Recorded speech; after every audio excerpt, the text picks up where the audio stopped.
നമസ്കാരം. ആഭ്യന്തര യുദ്ധം രൂക്ഷമായ സിറിയയിൽ പ്രസിഡന്റ് ബാഷർ അൽ അസദിനെ അട്ടിമറിച്ച് വിമതസേന ഭരണം പിടിച്ചെടുത്തിരുന്നു. ബാഷറിനെ താഴെയിറക്കാൻ സിറിയൻ വിമതർ കഴിഞ്ഞ 13 വർഷമായി പോരാടിയിട്ടും പരാജയമായിരുന്നു ഫലം. എന്നാൽ കഴിഞ്ഞ 13 ദിവസമായുള്ള ആഭ്യന്തര കലാപം അസദ് കുടുംബത്തിന്റെ 5 പതിറ്റാണ്ടായുള്ള ഭരണത്തിന് അവസാനം കുറിക്കുകയായിരുന്നു. അതിന്റെ ഫലമായി ബാഷറിന് രാജ്യം വിടേണ്ടതായും വന്നു. ബാഷർ രാജ്യം വിട്ടതോടെ വിമതർ കൊട്ടാരം കൊള്ളയടിച്ചു. ജയിലിൽ കിടക്കുന്നവരെ മോചിപ്പിക്കുകയും റിസപ്ഷൻ ഹാൾ തീയിട്ട് നശിപ്പിക്കുകയും ചെയ്തിരുന്നു. സിറിയയിൽ ഇപ്പോൾ മറ്റൊരാശങ്ക കൂടി ഉടലെടുത്തിട്ടുണ്ട്. ബാഷറിന്റെ പതനത്തിന് പിന്നാലെ സിറിയൻ സർക്കാരിന്റെ കൈവശമുണ്ടായിരുന്ന രാസായുധങ്ങൾ ഭീകര ഗ്രൂപ്പുകളുടെ കയ്യിലെത്തുമോ എന്ന ഭീതിയിലാണ് ലോകരാജ്യങ്ങൾ. ഇത് സംഭവിക്കാതിരിക്കാൻ ഇസ്രായേലും അമേരിക്കയും രാസായുധ കേന്ദ്രങ്ങളെ ലക്ഷ്യമാക്കി കഴിഞ്ഞ ദിവസം വ്യോമാക്രമണങ്ങൾ നടത്തിയിരുന്നു. ആണവായുധങ്ങൾ പോലെ തന്നെ ലോകത്തെ നശിപ്പിക്കാൻ ശേഷിയുള്ളവയാണ് ഈ രാസായുധങ്ങളും. ഭീകരരുടെ കയ്യിലെത്തിയാൽ ഈ രാസായുധങ്ങൾ എങ്ങനെ ഉപയോഗിക്കുമെന്ന് പറയാൻ സാധിക്കില്ല. അതിന്റെ പ്രത്യാഘാതങ്ങൾ വളരെ വലുതായിരിക്കും.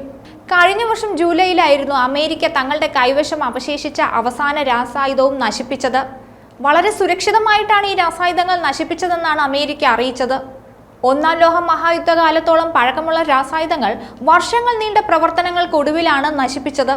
അമേരിക്കൻ സൈന്യത്തിന്റെ പക്കൽ ശേഷിച്ച 500 ടൺ രാസായുധങ്ങൾ ഇല്ലാതാക്കിയത് 4 വർഷത്തെ പരിശ്രമം കൊണ്ടാണ്. സരിൻ നിർവേജന്റ് അടങ്ങിയ റോക്കറ്റുകൾ ഇതിൽ ഉൾപ്പെടുന്നുണ്ട്. സിറിയൻ ആഭ്യന്തര യുദ്ധത്തിനിടെ അസദ് ഭരണകൂടം സരിൻ റോക്കറ്റുകൾ ഉപയോഗിച്ചിരുന്നു. ശീതയുദ്ധത്തിന് ശേഷമാണ് രാസായുധങ്ങൾ നശിപ്പിക്കാൻ US തീരുമാനിച്ചത്. നിലവിൽ രാസായുധങ്ങളുടെ പ്രഖ്യാപിത ശേഖരം കൈവശമുള്ള രാജ്യങ്ങളില്ല.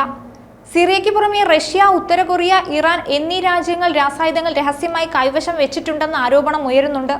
2017 തങ്ങളുടെ പ്രഖ്യാപിത രാസായുധ ശേഖരം പൂർണ്ണമായും നശിപ്പിച്ചെന്നാണ് റഷ്യ അറിയിച്ചത്. 2020 റഷ്യൻ പ്രതിപക്ഷ നേതാവും പ്രസിഡന്റ് വ്ളാഡിമിർ പുടിന്റെ വിമർശകനുമായിരുന്ന അലക്സി നവൽനിക്ക് നേരെ നോവിചോക്ക് രാസായുധം പ്രയോഗിച്ചിരുന്നു. 70കളിലും 80കളിലും സോവിയറ്റ് യൂണിയൻ വികസിപ്പിച്ചെടുത്തതാണിവ.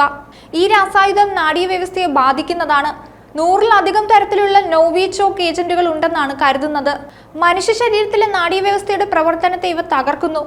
ശ്വസനത്തിലൂടെയോ ത്വക്കിലൂടെയോ ഇവ മനുഷ്യന്റെ ഉള്ളിൽ കടന്നു കഴിഞ്ഞാൽ ഉടൻ ചികിത്സ കിട്ടിയില്ലെങ്കിൽ മരണം വരെ സംഭവിക്കാം.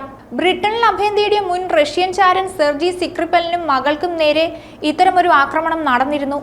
എങ്കിലും ഇവരുവരും ഇതിൽ നിന്ന് രക്ഷപ്പെട്ടു. കള്ളപ്പേരിൽ ബ്രിട്ടനിൽ കടന്നുകൂടിയ റഷ്യൻ ചാരന്മാരായിരുന്നു ഈ ആക്രമണത്തിന് പിന്നിൽ. ഒന്നാം ലോക മഹായുദ്ധകാലത്ത് രാസായുധങ്ങൾ വ്യാപകമായി ഉപയോഗിച്ചിരുന്നു. 1.3 മില്യണിലേറെ സൈനികർക്ക് നേരെ ഈ സമയം ഇത്തരം ആയുധങ്ങൾ പ്രയോഗിക്കപ്പെട്ടിട്ടുണ്ട്. 1 ലക്ഷത്തിലധികം സൈനികർ നേരിട്ടുള്ള രാസായുധ ആക്രമണത്തിന്റെ ഫലമായി മരണപ്പെട്ടിട്ടുണ്ട്. 1990-ൽ 40,000 ടൺ ആയിരുന്നു റഷ്യയുടെ രാസവായുധ ശേഖരം. US-ന് ഇത് 30,000 ടൺ ആയിരുന്നു.